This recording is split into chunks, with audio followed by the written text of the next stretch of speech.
እና ምን ታረግ መጣን? አማራን ተወጋም ኧረ አይደለም ምን አማራ ምን አውቃለሁ ውትድርና ገባ ሲሉ ነው መጣን። ከዛ በኋላ አፍኖን በቃ አፍኖን እና ምን ታረግ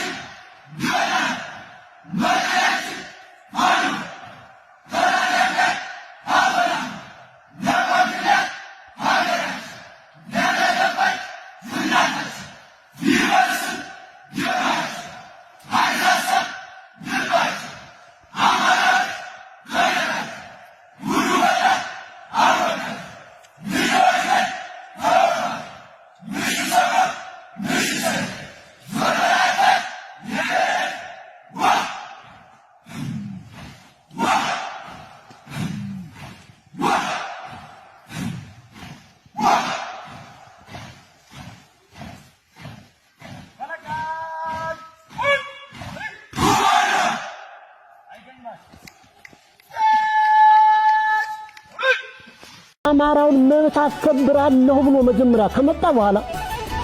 በትሮ ስልጣኑ ከጨበጠ በኋላ ቃል ሜዳን የተደፋ ተግባሩ ሌላ ነው ይሆን ሰው እየተባለ እየተነገረ በጦርነትም እየተመታ ያየው አሁንም ልቡን አላቆምልኝ የመሬቱ ጦር አንሶ ከሰማይ ዝናብ የቦምብ ዝናብ ይወረድ ገበያን ይርሰው እያለቀ ከዚህ በላይ ያማራ ገፍ ምን ይምጣ ከሞት በላይ መብቱንስ ዲሞክራሲ መብቱንስ ከሰማይ መብት የመጀመሪያ የመኖር መብት እሱ ተነፈገ ከዚህ በላይ ምን ይምጣ ይያል ከበር ሲል ቁርጠኛ አማራ ልጆች ከተለያየ ቦታ ስራችሁን ትታችሁ ከተለያየ ስልጣን ስራችሁን ትታችሁ ሙያችሁን ትታችሁ ልትሞቱ ወጣችሁ